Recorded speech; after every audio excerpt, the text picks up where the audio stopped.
So in the name of the Father, Son, the Holy Spirit, amen. Hail Mary, full of grace, the Lord is with thee. Blessed art thou among women, and blessed is the fruit of thy womb, Jesus. Holy Mary, Mother of God, pray for us sinners, now and at the hour of our death. Amen. In the Father, Son, the Holy Spirit. Amen.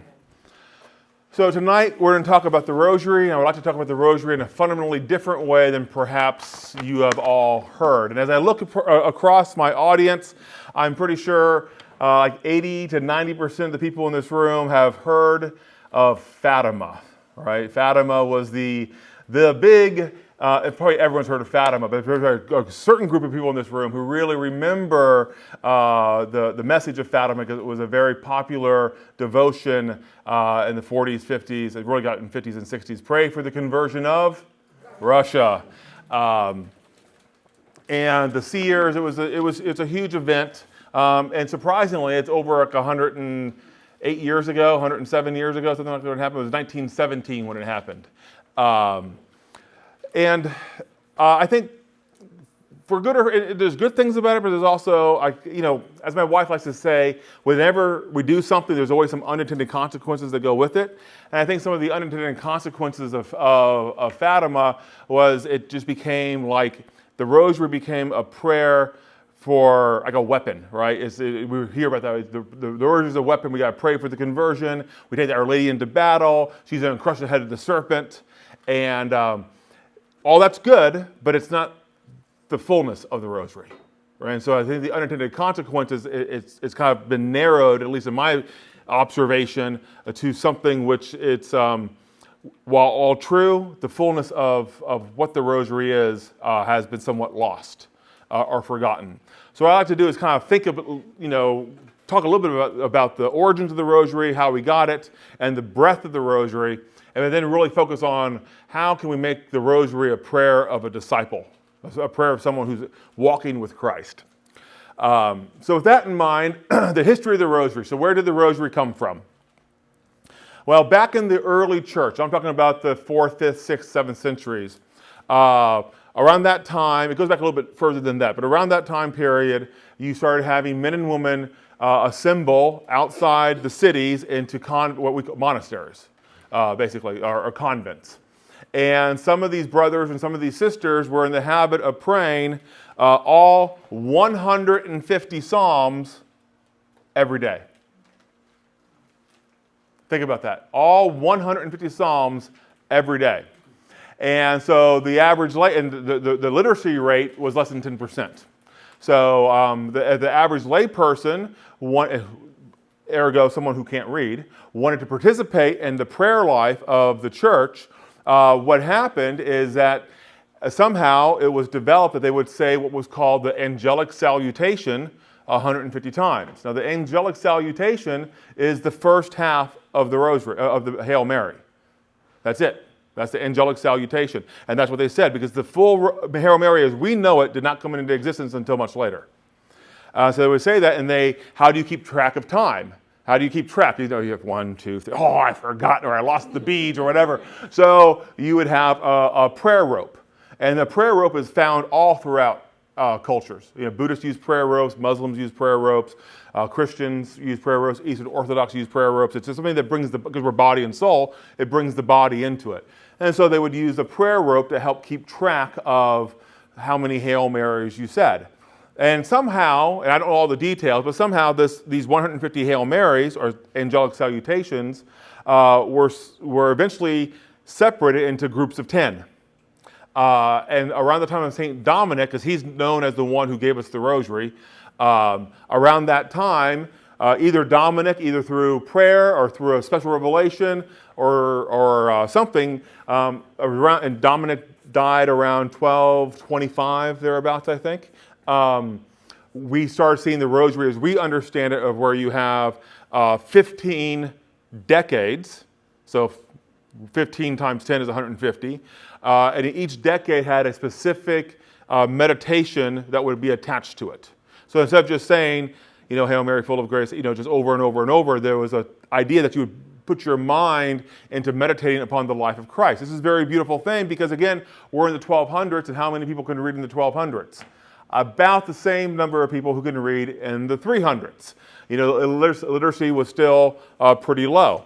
And so you could teach them, a priest or a cleric or a brother or sister could teach the people, here's the life of Christ, here's the Annunciation, read the gospel to them, give them a little something to ponder, and then they could pray that mystery. And so you have this idea of meditation, and that the 10 Hail Marys really, in my mind, should be kind of thought more of in terms of how we keep track of time, not that we have to say 10. And the reason why I say that is because St. Ignatius of Loyola, in his spiritual writings, would say, for the space of one Our Father, think about the first commandment. The space of one Our Father. Well, the space of one Our Father is completely and totally relative to how fast or how slow I say it. Right? And so really, it's for the space of 10 Hail Marys, think about the Annunciation. For the space of 10 Hail Marys, ponder the birth of Christ. For the space of 10 Hail Marys, ponder the crucifixion. It can go as fast or as slow, especially if you pray it by yourself, as fast or as slow as you want it. And it was a way to keep track of time as opposed to for 5 minutes. Okay, set the timer. And then you sit there. If you don't have a timer, like you have an hourglass. You got to think about these things. How do you keep track of time? It's a very easy way to keep track of time. It's a personal way. It fits in with your breathing. It fits in with your hand movement. Your whole body enters into that prayer. And then somewhere, I think it was during the Black Plague in Europe, the second half of the Hail Mary was added. Now you think the Black Plague wiped out 25% of the population in Europe. So, obviously, Holy Mary, Mother of God, pray for us now, pray for us sinners now and at the hour of our death, which during the Black Plague was imminent. And so this idea, so that's where the second half, it was attached. Now we have the full Hail Mary as we understand it. And that's how I think that's the fullness of the Hail Mary, the fullness of the Rosary, especially if you look to a writer named Louis de Montfort, who wrote a book called The Secret of the Rosary, another book called True Devotion to the Blessed Mother. He talks about the Rosary as being the way you enter into the life of Christ, the mysteries of Christ, to bring the gospel to life in our own mind.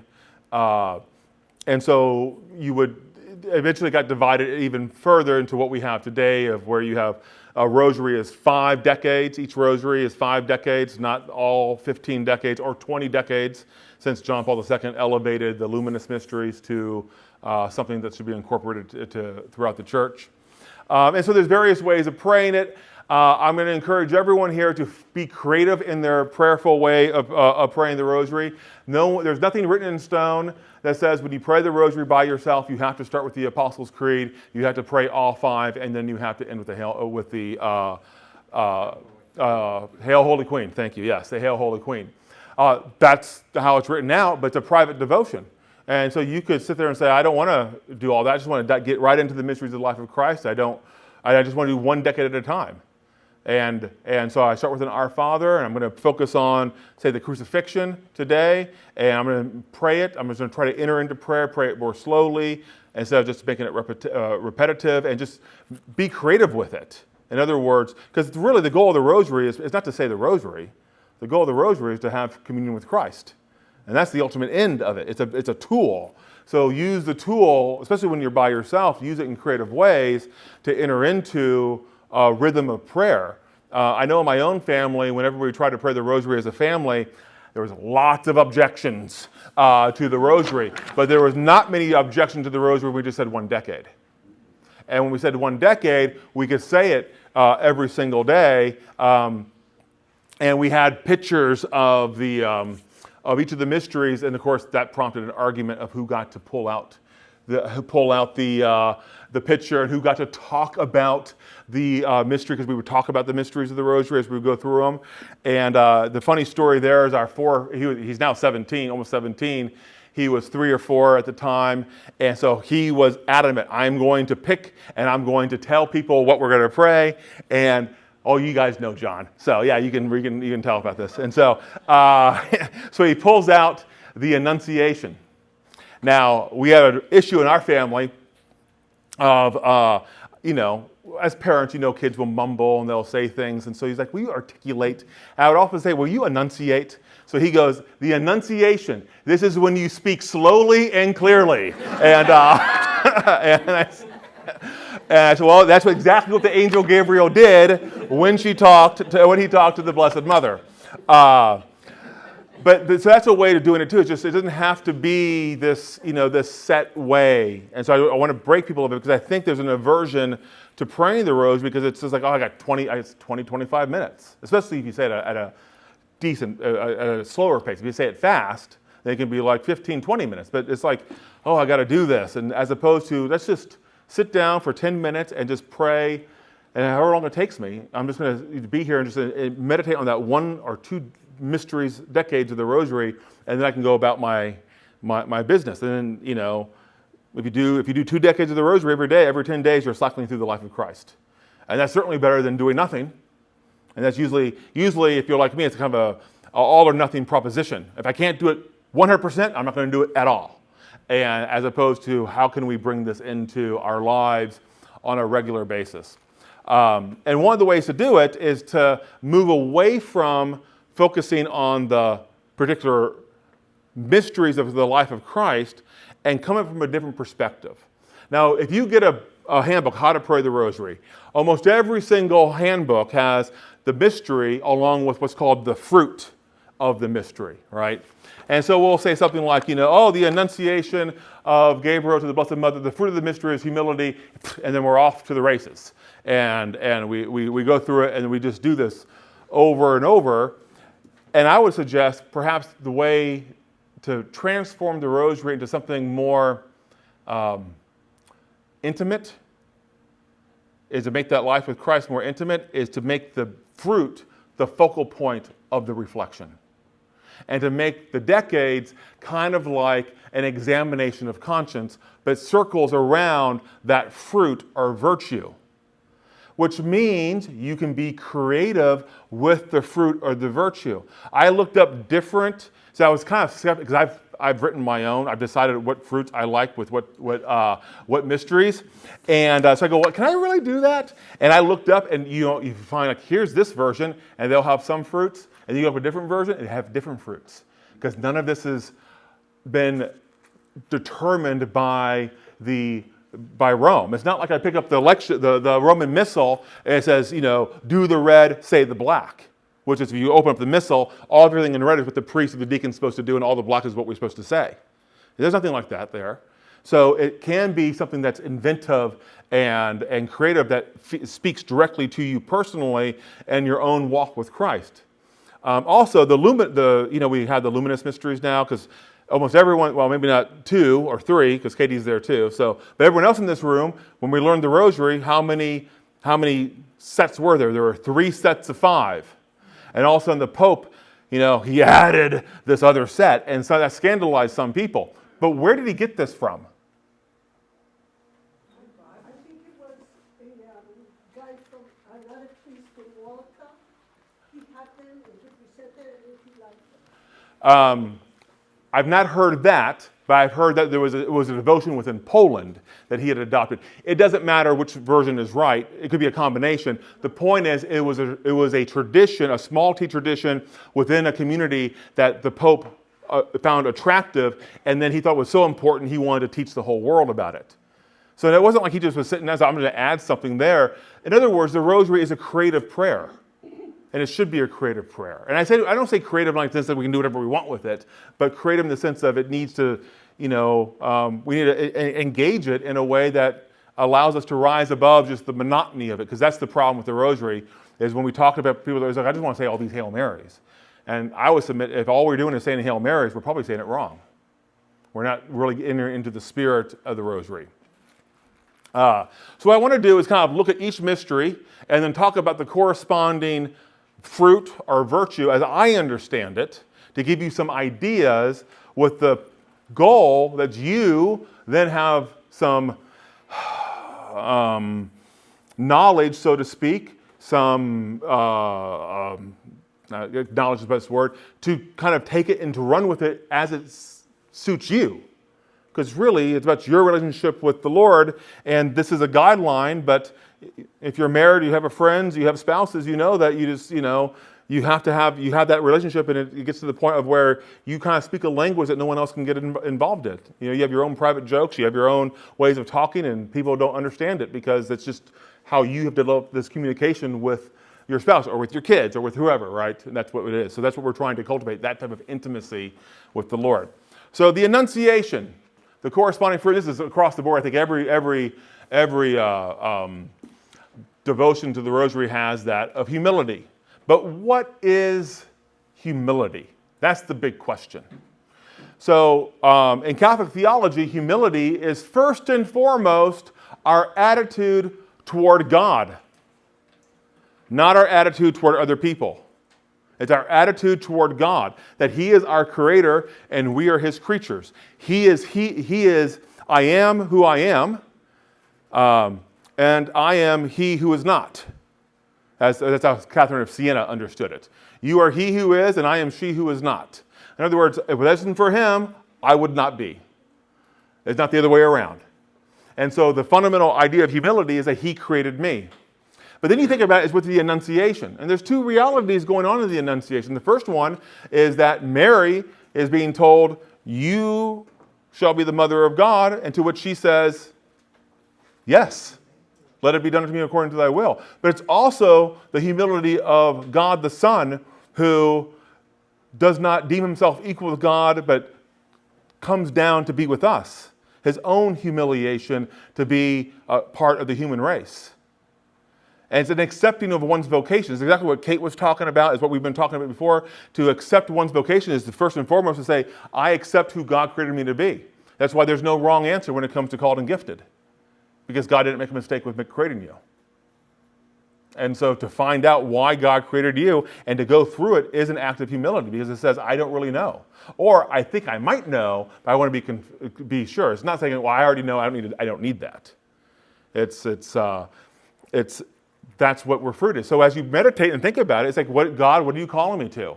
Have I fully embraced this reality to which you've called me to? And as we talked about with St. Elizabeth Ann Seton 3 weeks ago, vocations change throughout one's life. She had, 5, 6, 7 vocations throughout her life, and all of us in this room will too.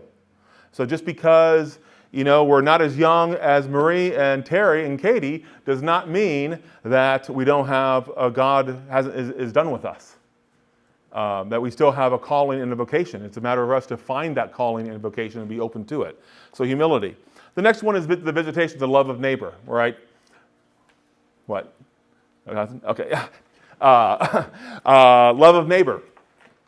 Obviously, Mary turns around and she takes off to visit her neighbor, Elizabeth, and there is that charity. She loved her neighbor as she loved herself. She wanted to have that sense. And I don't think I need to explain that much more, except this is the interesting thing. Once she received her vocation, she went outward. And we talk about this a lot here, this idea of ad intra, ad extra. That's a Latin phrase. It means to go in, ad intra, like to enter something, and then to exit, to go out. And basically what that means in theology and in spiritual theology is you go in to see God, to meet with God, to find what God's saying to you, and then you go out and take whatever the Lord's given you out into the world. And so there's that movement. And so no mission in the church. We can't love our neighbor properly unless we first accepted who we are and who God has called us to be. Then we had the birth of Jesus. Now, with the birth of Jesus, there's all sorts of different things you can pray about. You can do poverty of spirit, detachment from material goods. My favorite one is trust in divine providence, because it makes sense. He gets, you can just see Joseph knocking on doors. Anyone have a room here? I don't have a room here. The panic beginning to rise up within him. Perhaps the panic even within the Blessed Mother herself. What are we going to do? Where are we going to go? It could be astounding, that level of anxiety. But the Lord took care of them in a way that they probably did not anticipate. It's not like they go, hey, we're going to go to Bethlehem, and Mary, you're going to have your kid in a cave. That's how it's going to work. No, they had no idea. They were trusting the whole way. So trusting that God has a plan for us and will provide for us. And then finally, not finally, but the next is the presentation with obedience. Obedience is a really interesting idea because we got to think a lot about what that means. It's about, why do they put obedience with the presentation? And it has to do with who Mary is and who Joseph is and who her son is. Because what was the point of the presentation? So it was 40 days after the birth of Jesus. Okay, so stop real quick. Let's think about, like, when we look at the manger scene. There's a couple historical errors with it. The biggest historical error with every manger scene is that there are wise men at the manger. Okay, because if you go to the Gospel of Matthew, it says they went to the house where Joseph and Mary dwelt. So we think, if you put it together chronologically, you have Mary gives birth to Jesus. 8 days later, he's circumcised. But within the Jewish tradition, 40 days she was set apart. And that was just, I don't know why it was 40 days, but it was 40 days to be set apart. And then she would have to present herself to the priest in the temple, and they had to offer a sacrifice because it's the firstborn son any firstborn son had to be given back to the Lord, and her own cleanliness was involved. Because once you gave birth, you were then unclean for 40 days. This tradition, by the way, is also found in Eastern Orthodox Christianity. I think most mothers, at least the one I knew back in Texas, she gave birth and I didn't see hide nor hair of her for 40 days. And the reason why is she had to wait for 40 days, and then there was something with that ritual. But it's the obedience involved because Jesus is God. The idea that you would give God back to God. Mary is without sin. She's not unclean by any way, shape, or form. And yet, they went through this act of offering a sacrifice, presenting the Lord, because that was the law of Moses. And they were obedient to the Lord, even though spiritually they were above it or beyond it or didn't need it. One of those things. And so the idea is that we are called to be obedient, even if we think that we don't need to be obedient. Even if we think, oh, this doesn't concern me, or I don't like what the Pope says. It's not the Pope. I don't like what the Pope says. Okay, that's fine.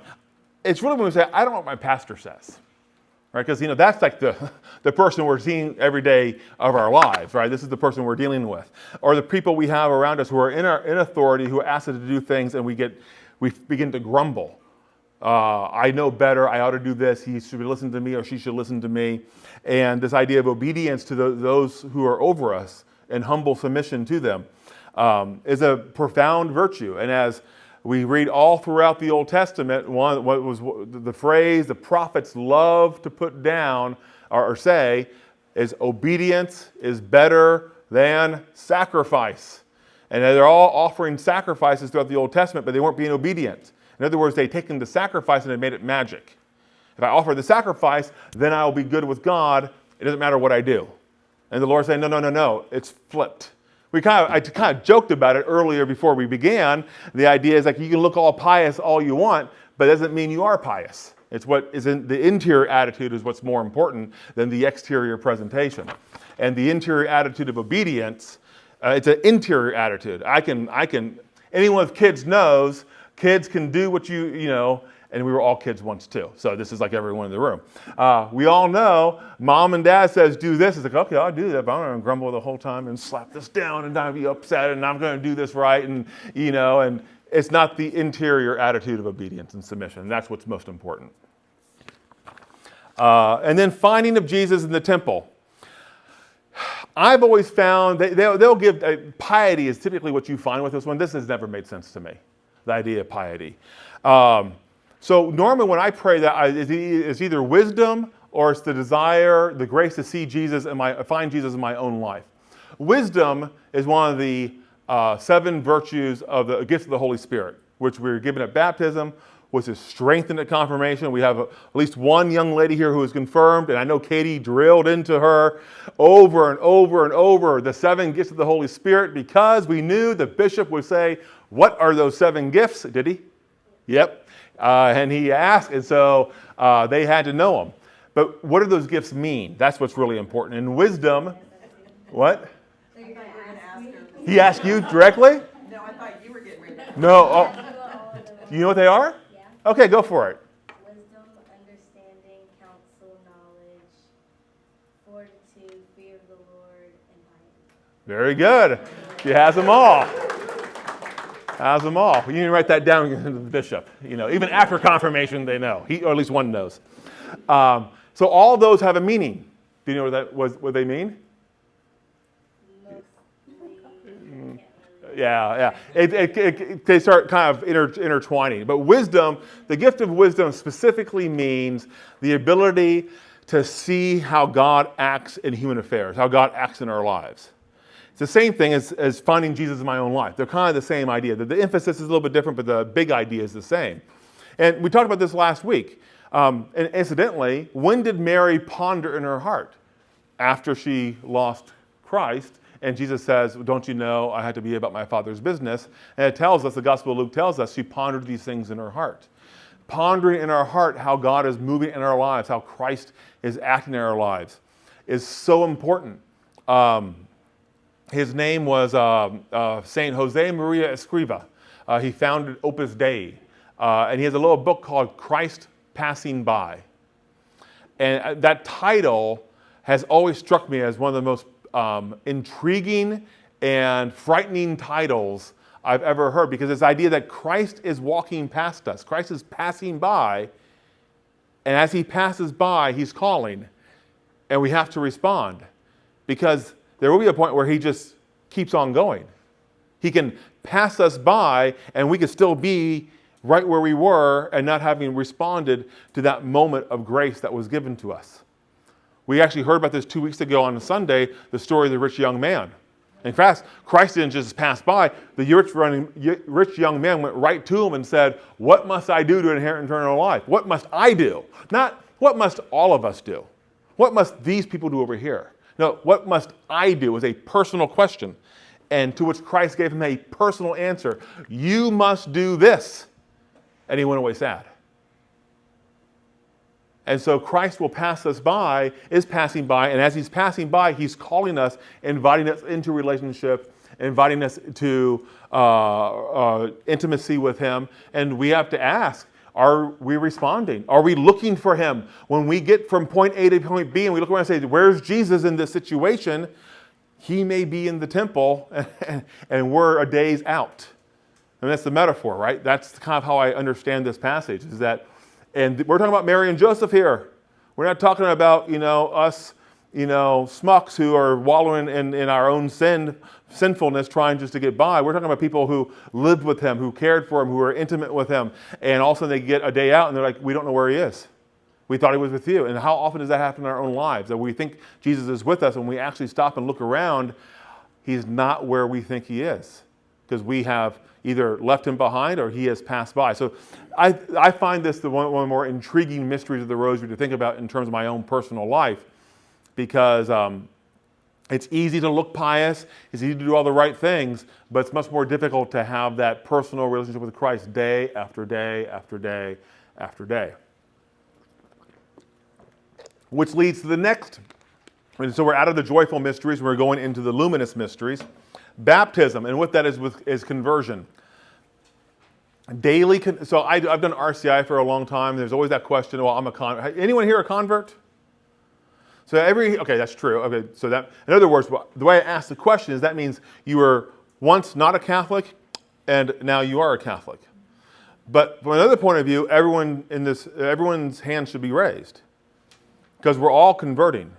We all will miss the mark. And we all have to get put right back on track. That's what sin is. You read in the Old Testament, there's the Hebrew word for, actually the Old Testament uses different words for sin, but the primary word that was used throughout the Old Testament is when you miss the mark. In other words, you have an aim. I'm aiming for God. I'm aiming to walk with God. And when I sin, I missed. I didn't hit the target in this action.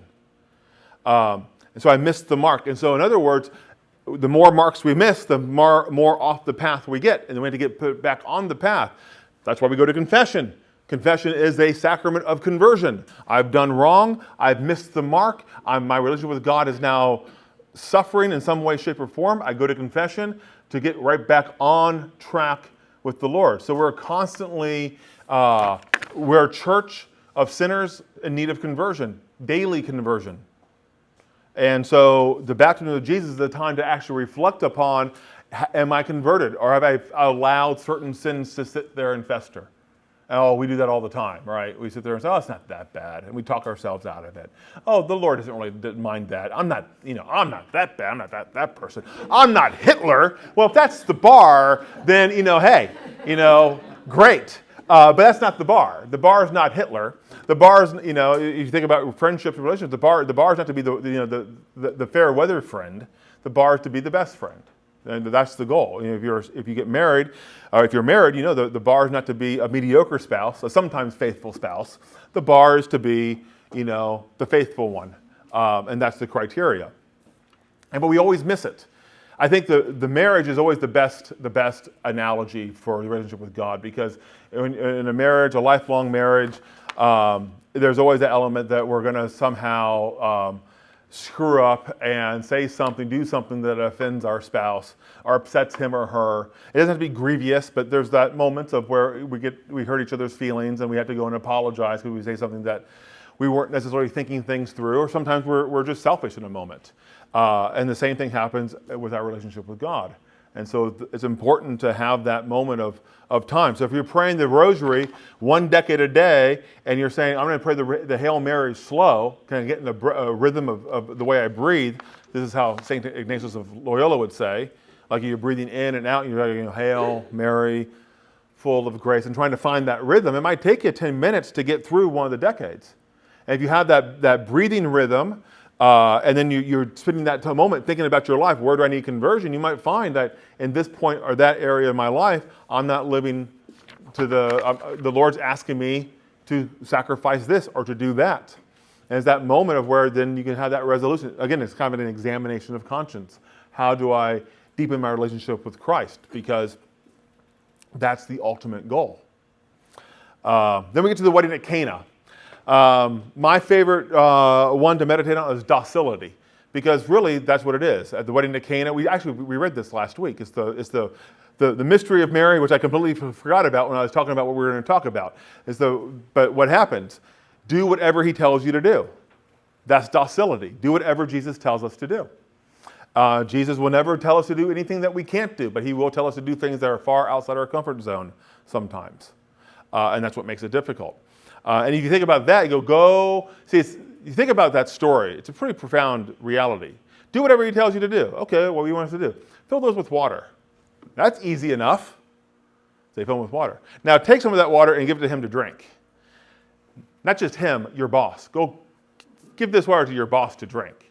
Now suddenly, the story takes a really dramatic turn, right? It's like, are you crazy here? You want me to give that, because the jars were jars of purification. That's where they washed their hands and their feet for purification reasons. So it wasn't like, I don't know if they were filled with muck, but they weren't like, they were washing jars, right? They weren't drinking jars. So take some of that and then go give it to your boss to drink. That's docility. Doing something that seems completely and totally, I won't say absurd, but, kind of is when you think about it. A lot of faith. Yeah. So in the wedding, the jars that Jesus asked them to fill were filled with dirty water? I don't know if they were filled with dirty water, but the jars themselves were the jars of purification. So they used it to purify their hands before washing. So they were. They were the empty jars. They were empty. They had to fill them. They had to fill them with water. They were the wine jars. Yeah. No, he didn't do the wine jars. He did the jars of purification. The jars appear, and there's a symbol there, because the Messiah is going to take that which is unclean and not just clean it, but go beyond and make it the best, because it's not just mediocre wine that was made, it was the best wine. So there's a whole messianic symbolism there, what Jesus is, not just the healing Jesus brings, but the grace, the superabundant grace Christ brings to us. So we're not just healed, but we're also elevated. He gives us more than what we were. This is why I have to say it, even though I think it might open up a can of worms, but I'll say it anyway. But this is why in the Easter Vigil, we say, "O happy fault, O necessary fault of Adam that earned for us so great a Redeemer." Because here's where Adam and Eve were.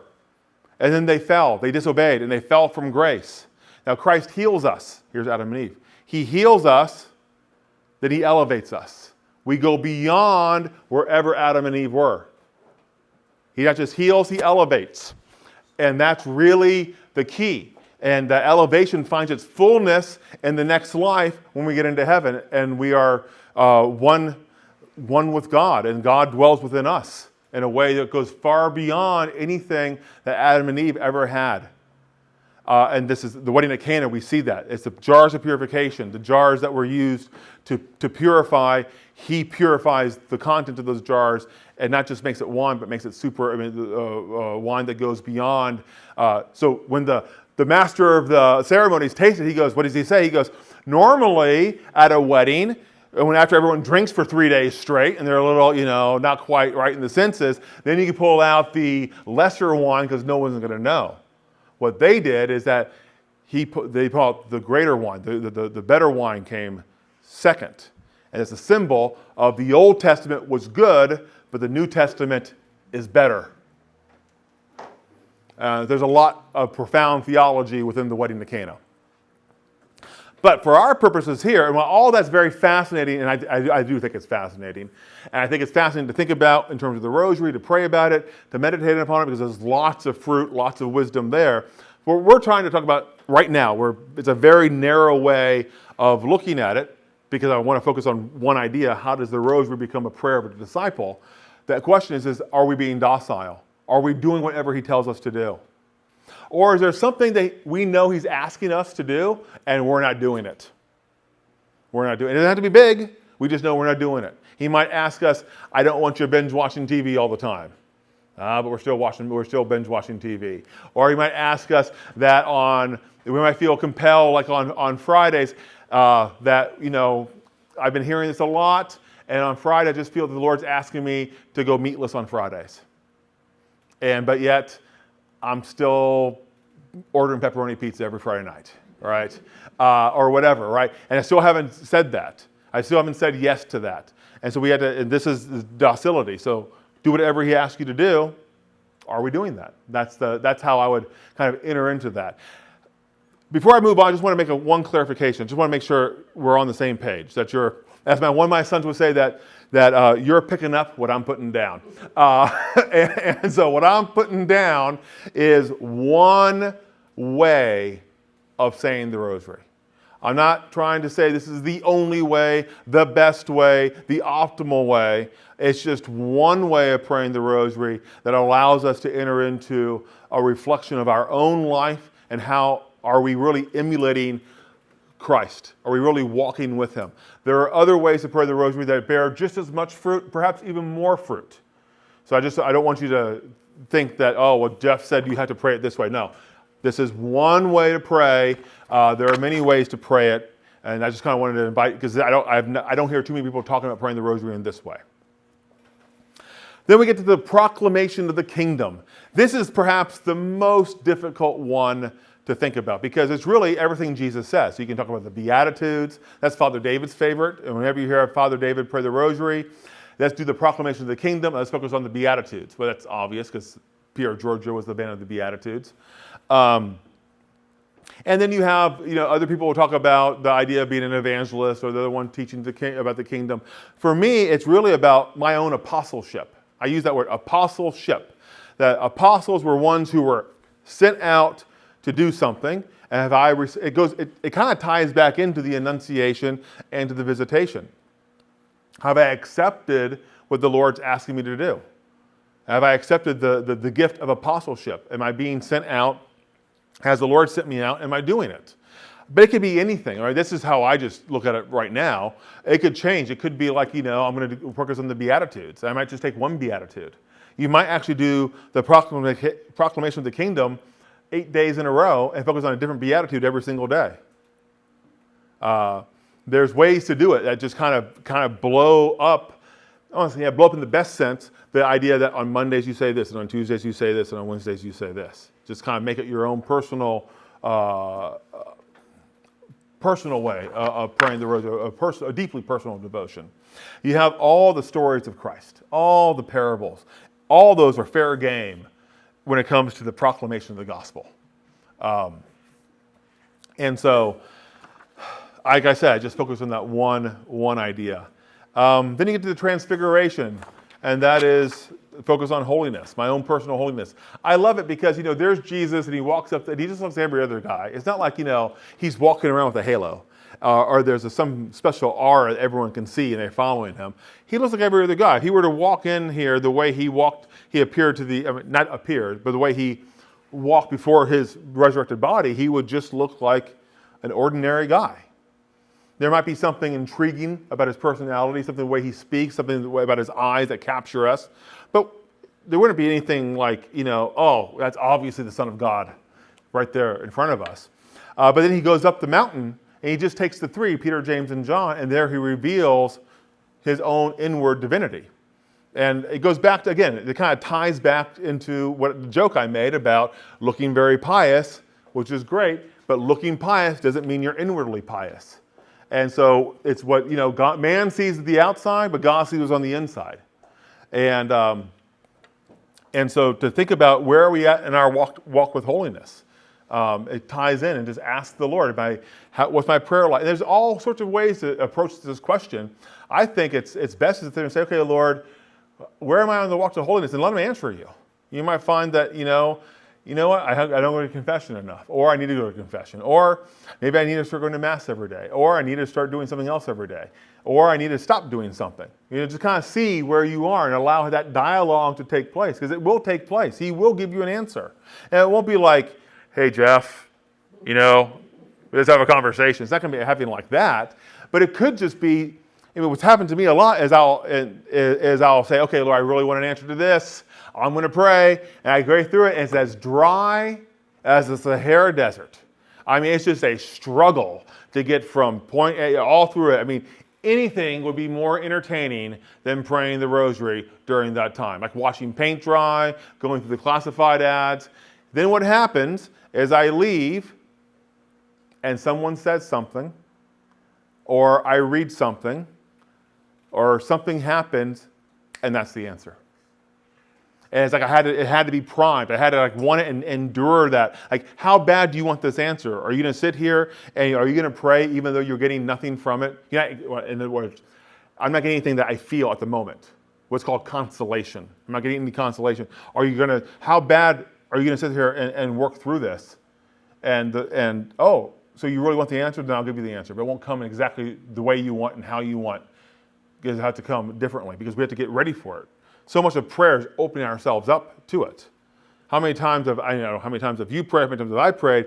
Lord, thy will be done. Really? I can see Jesus. Really? Are you really saying that from the depths of your heart? Or are you just saying that because that's pious? And you think I want to hear that. And to really kind of how bad do we want these things? And chances are we don't really want them all that bad. And so prayer is a lot about prayer. As St. Augustine would say, we pray more to get us ready to receive what God wants to give us than anything else. Because he wants to give us, the problem is that we don't really want it. And so we have to change our own hearts, our own desires to receive what the Lord wants to give us. And also you think about the transfiguration and turn that around. Peter, what does Peter say? Hey, let's build 3 tents and let's stay here forever, right? And that's what we want. We think holiness is going to be on the mountain, all this glory, this fun time, just hanging out with Jesus and Moses and Elijah, this eternal, just camping on the mountainside. But Jesus says, no, we're going back down into the mess. Right? We're going back down. Because that's and by the way, we're going back down and within 12 to 18 months, I'm going to be crucified. Because holiness takes place and it happens in the mess of everyday life. It doesn't happen on the mountaintop. Then we have the institution of the Eucharist, which obviously the only thing to think about there is our own devotion to the Eucharist. Are we devoted to going to Mass? Are we devoted to going to adoration? Are we devoted to confession? All those things go into it. Then we get into the sorrowful mysteries, and here things get, I mean, for me, it's pretty much what you read the next 8, or next 10, I should say, correspond pretty much to what you're going to find in most devotional books. But I do want to walk through them and just kind of talk about it. So agony in the garden is abandonment to divine providence, which is different from trust in divine providence. It's one thing to trust that God will have our back, but it's something else to sit there and say, I know it's coming. This awful thing's about to happen, and be resolved just to let it happen. Or not to let it happen, but to embrace it as coming from God. I love that scene from the Passion of the Christ of where he takes the cross and he embraces it, and the soldiers start mocking him. Like, you're hugging it, but that's what abandoning ourselves to divine providence is all about. I have a sickness. My kids are suffering. My loved one's suffering. There's a death in the family. And embracing this is God's will at the moment. And that's a tough thing to embrace. It's prickly. It hurts. But to embrace it and to abandon ourselves to it, that this is God's will at the time. And sometimes that's all we can do. But it goes back to obedience. These things start kind of tying and echoing. So it goes back to obedience, obeying what the church asks us, what our pastors ask us. But sometimes it's obeying what the Lord is giving to us right there, then and now, that we really don't want. And say, okay, I want it because you want it. So you help my will conform to your will. Scourging at the pillar is the idea of mortification. Mortification simply just means resisting our own desires. I want to eat, but I'm going to fast. I want to sleep, but I'm going to come into nocturnal adoration and do spend a night in vigil. I want to watch TV, but I'm going to pray. There's a certain kind of death to self involved. And why I like it with the scourge at the pillar, because there's Jesus. Jesus is God, and he's getting scourged at any moment in time. He could have said, okay, enough is enough. I'm done with this. I'm going to walk away. I mean, Pilate said, don't you know that your life is in my hands? And Jesus says, no, that's not right. It's all been ordained, and if I wanted to, I could call a legion of angels to come down and rescue me. In other words, he could have stopped it. And we can stop our own mortification. When it comes to fasting, I can eat. When it comes to coming to instead of coming to nocturnal adoration, I can sleep. Instead of praying, I can watch TV. I always have those choices. And that's how I tend to think along those lines, that Christ had those choices too, and he chose the route of scourging. I have the choices, so I can choose the route of prayer and my own self-denial. Crowning with thorns. Oh, this is a tough one. I got a great story with this one. And this is what actually was this story that was told to me when I was in the Bible study 30 years ago that helped me kind of unlock this, what I'm giving you. His name was Barry. And Barry was one of the adult leaders. And he, smart guy, he was actually in the Jesuits, with the Jesuits for, 12 to 18 months. He never made any final profession vows, so he left and eventually got married. And he was a CPA. And he worked for, I don't know what company he worked for. It was in Dallas, so there were lots of companies he could have worked for. But he found himself in a situation with the books that some sleight of hand was being done within the books, and he had to present it. But doing so meant he had certain people with him in his group was going to get called out. And anyway, he said that what got him through this was praying the crowning with thorns. That, Jesus, and how he explained it, he goes, there's Jesus. He is who he says he is. He's the King of Kings. He's the Lord of Lords. And they're mocking him.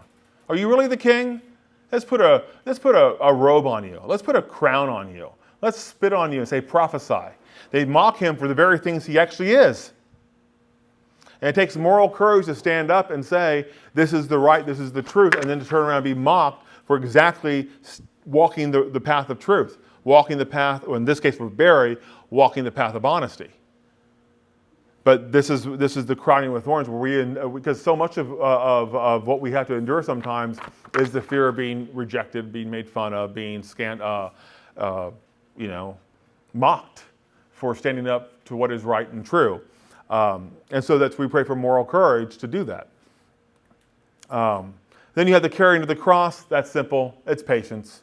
It's we say it so jokingly that, oh, that's the cross I have to bear. Always pointing to like our spouse or our in-laws or our kids. Oh, these are the cross I have to bear. In other words, you're a pain in my butt. That's what we're trying to say, very politely. But really what it comes down to is you think about that carrying of the cross. I think the biggest cross we have to carry is ourselves and our own imperfections. I was in a meeting with Katie and Father David this morning, and we were talking about various things, and something came up about positivity. We started talking about positivity and whether that would be something would be a viable thing to teach to kids. How does that fit in with like Christian? Because it's a good thing to teach to kids, but it's a good thing to teach to kids within the context of a church setting. In other words, do we want to make this idea? How do we transform a very, I don't want to say secular in the best sense of the word, right? In the best secular idea, how do we align that with the gospel? And my point is that one of the second greatest command is love your neighbor as you love yourself. And if we actually did that, we wouldn't have any friends, because we really love ourselves pretty badly, right? I mean, the internal voice that goes on in my head is sometimes so negative, so condescending. It's awful. And we get caught in these head games. And if I were to say those things to people around me, oh, I want to be married, my kids wouldn't be talking to me, all these, they're gone, right? But it's if I were to talk to them and treat them the way I treat myself, it's horrible. And so the idea, my point to Katie and Father David was that, you could take something like positivity and say, the first thing you have to do is be positive about who you are. Because if you don't love yourself, how can you love other people? Now, if you don't really seek your best good, you don't really think you're valuable. And so often we have to be very patient. I know, how often do we beat ourselves up? Now, I don't do this as much as I used to, because I realized I had a perfectionist tendency in me, and so I really worked hard to get rid of it. But how often, do we sit there and we just rake ourselves over the coals for making a mistake? Oh, I should have known better. I should have not done that. And it just goes on. We carry it with us. We would never, if someone else, no big deal. But no, when it comes to us, we're not patient with ourselves. And so I see some looks on people's faces like, oh, I do this a lot. But the point is that carrying the cross is not simply something exterior, some person in our lives that we have to put up with, right? Often the cross we have to bear is our own sinfulness and being patient and not judging ourselves. Going to confession, here's what I've done, get healed, go on with our lives, receive that grace and do our best to get to that next level. And then we have the crucifixion, obviously death to self. How often do I die to myself? It's the same thing as the scourging at the pillar. There's really no difference to me between it, but I tend to repeat whatever I was thinking about during the scourging. I tend to repeat when I get to the crucifixion. Again, this is just a suggestion. You can find anything you want that makes sense to you. The crucifixion speaks to me in this way, and that's how I think about it. That's great, because it's your own personal conversation with the Lord. And then we get to the last 5, the glorious mysteries. Faith, hope, love of God, true devotion to Mary, and perseverance. Those are the fruits.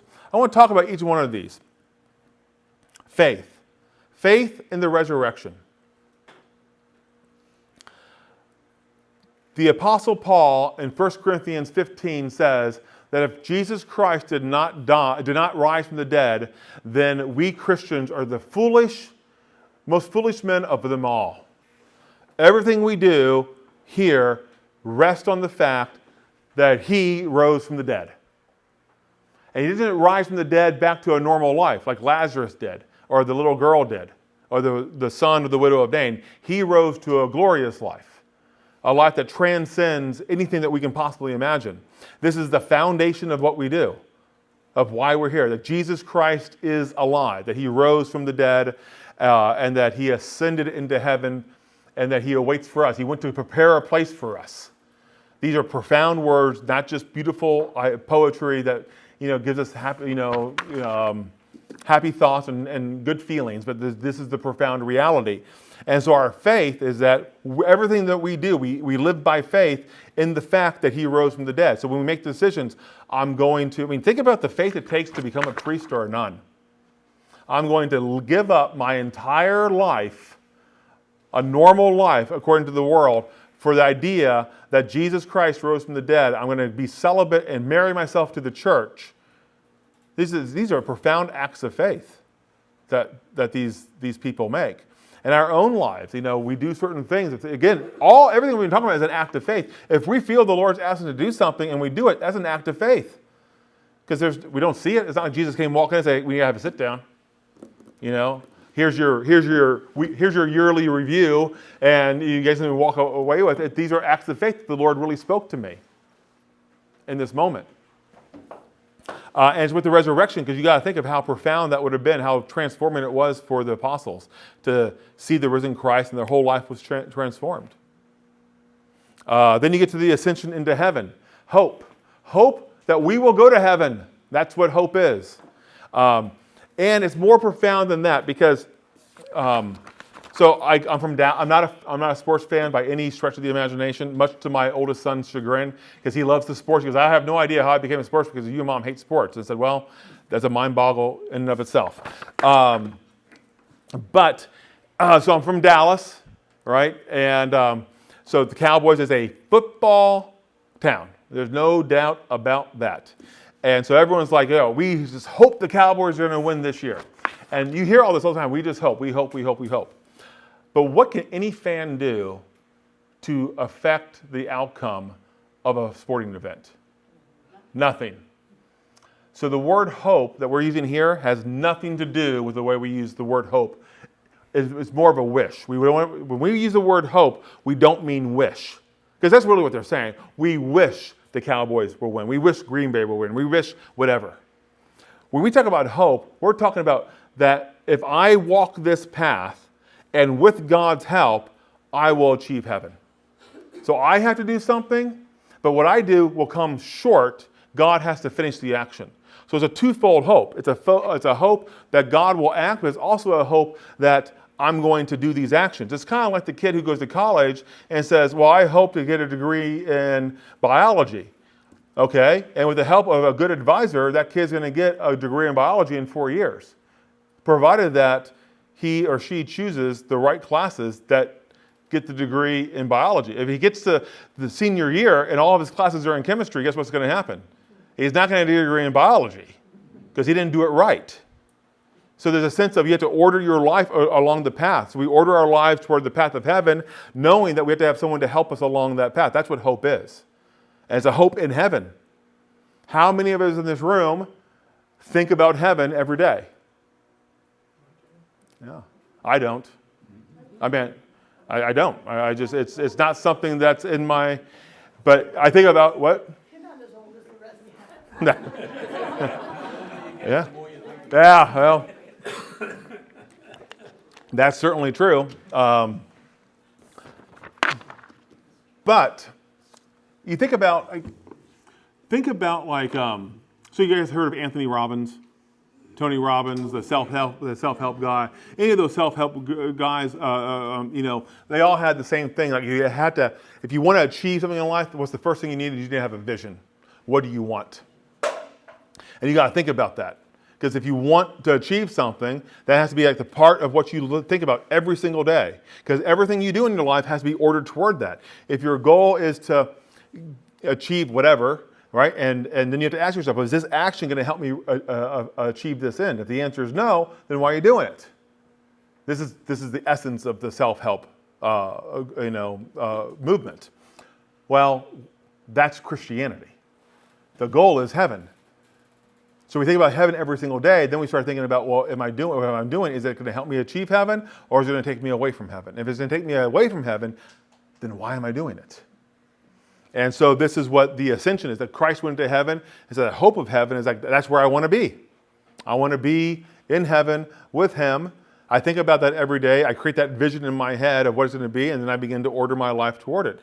That's why one of the most profound practices we can do is to engage in regular spiritual reading. because a spiritual reading grounds us every day into the truths of the faith. What happens is that, especially in our day and age, like, 200-300 years ago, when there was no TV and there was no radio and there was no internet, you didn't get distracted the way we get distracted. But I remember once, just today it happened. I got to send an email. So I sat down, opened my computer up, an email came through. 20 minutes later, I was running late. I was on CNN for some reason, and I had forgotten why I even sat down to send the email, right? And I was completely in a completely different world, right? And it's happened just instantaneously. And so if we don't, and this is, you're driving in the street, you're looking all over the place. The mind is all over the place. And so reading and prayer brings us back. And that desire for heaven, the desire to be with Christ, all those things are really important to help us kind of stay focused on our end, which is to be with him in heaven. Or, to put it a different way, is to avoid not being with him in hell. Both of those are valid. One's a little bit more, perhaps, a fruitful way of looking at it, but it's certainly okay also to say, I'm not going to do this because I don't want to go to hell. That's a viable thing too. The descent of the Holy Spirit has to do with the love of God. So we have love of neighbor, and then we have love of God. We love God with all of our mind, heart, soul, and strength. These are things we have to ponder. Do I really love God? And again, the analogy is with our spouses, or with our kids. Probably even more so with our kids than our spouses. It's a lot easier to say no. Depends on how old your kid is, right? Sometimes it's really easy to say no to your kids. No, I'm not going to do that. No, you're not going to do that. And other times, it's hard to say no to them. But we all know what it's like to have someone we love that asks us something which is legitimate, and then we have to sacrifice our own self for their good or for their want.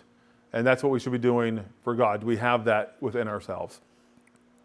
And the last two, or the last one, or the second to last one, is true devotion to Mary. True devotion to Mary is basically, you're my mother. And you're here to comfort me and to guide me and to lead me to Christ. And that's what I need more than anything else. And so we put all of our trust in her that she will lead us and guide us down that road, which is when we pray the Rosary, we're praying with the Blessed Mother. So the other very famous, there's a handful of very, very famous apparitions. Fatima is the most recent of all the famous. Well, I guess Medjugorje is, but I don't even know if that's approved yet. But is Lourdes. So have you seen and it's a great movie, The Song of Bernadette. It's a beautiful movie. Another story about my kids you can share with John is that they all went, so I always, when they were growing up, we had to watch saint movies at times. And so I said, we're going to watch The Song of Bernadette. And the first question was like, is it like the Gray movie? Meaning, is it black and white? I said, yes, it's a Gray movie. It's in black and white. He's like, oh.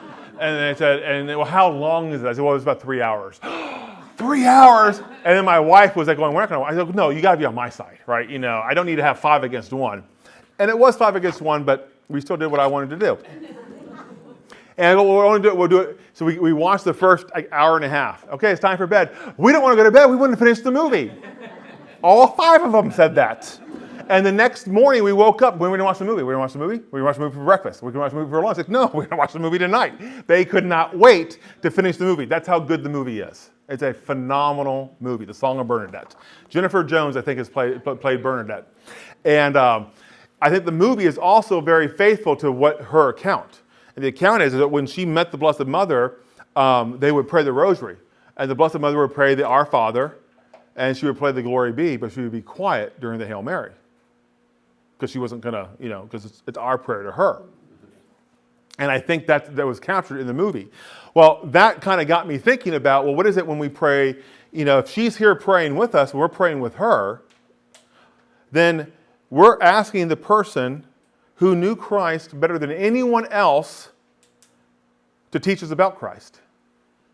She was there at the Annunciation. In fact, she was the only other person there besides the angel Gabriel.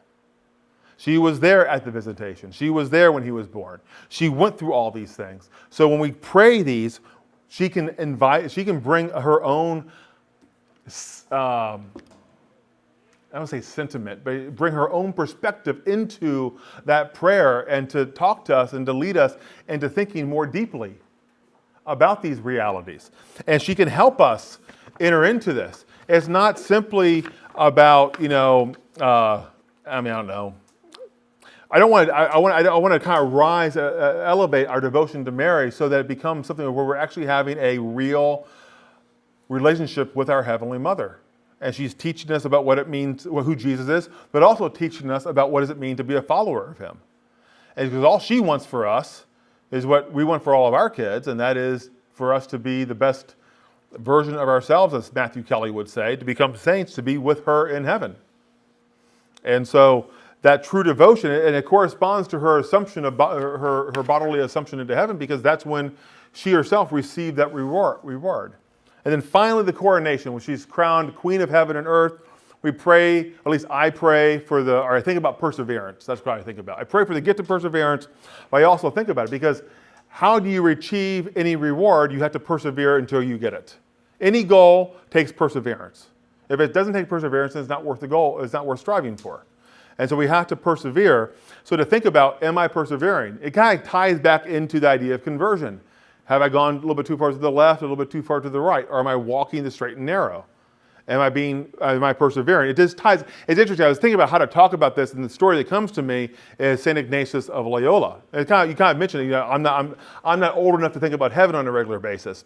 But here's the story with Saint Ignatius of Loyola. He was a young guy, and he had a big conversion, and so he had rearranged his life to pray like 7 hours a day.